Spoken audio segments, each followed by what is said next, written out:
I decided to make Salar 2 into one of my best movies.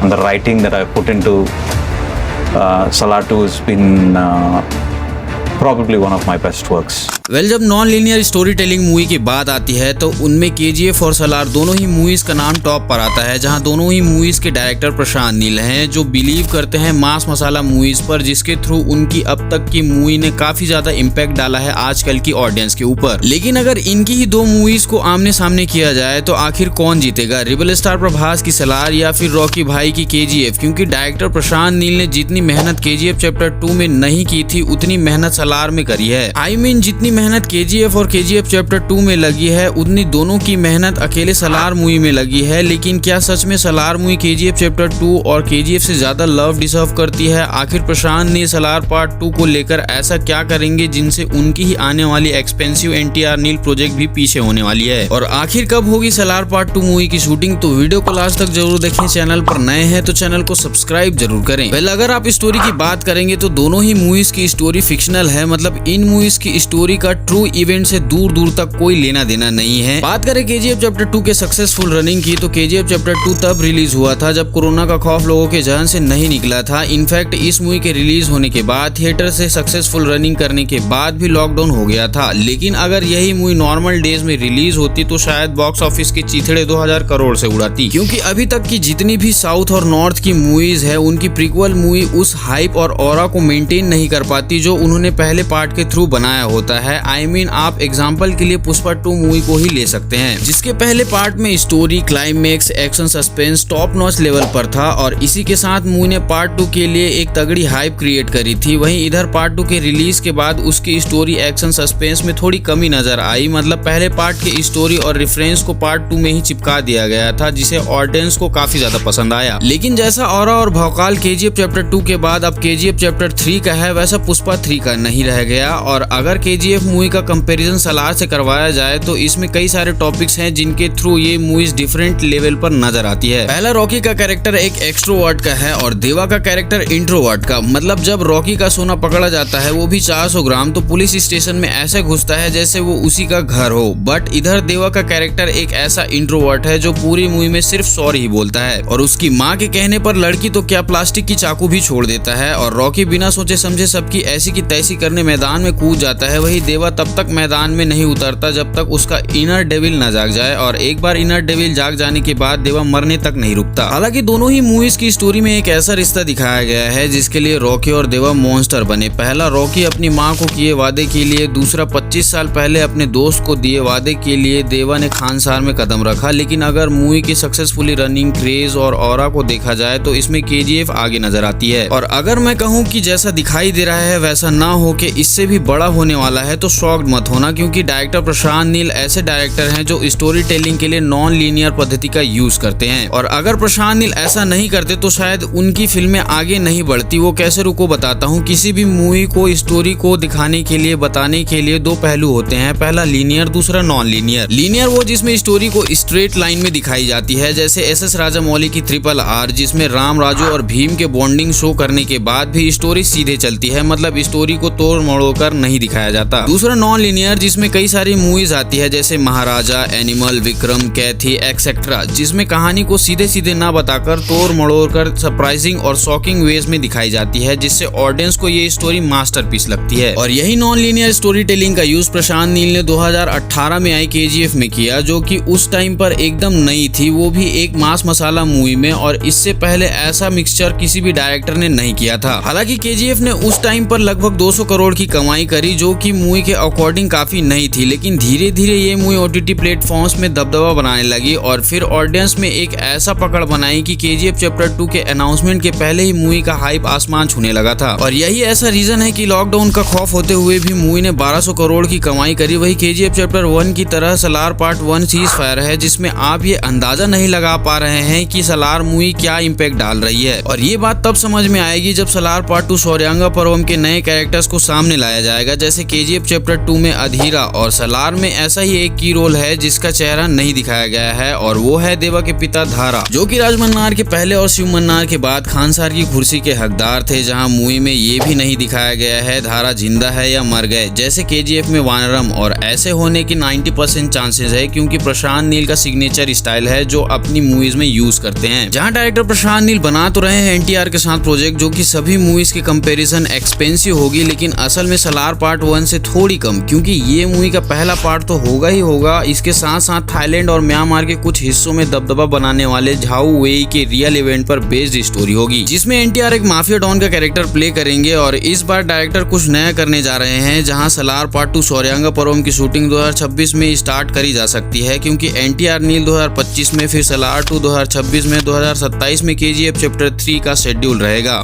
आपको क्या लगता है, क्या सलार पार्ट 2 मूवी प्रशांत की बाकी मूवीज से आगे निकल पाएगी? कमेंट करें। खैर इस वीडियो में इतना ही, मिलते हैं नेक्स्ट वीडियो में। वीडियो कैसी लगी कमेंट करें।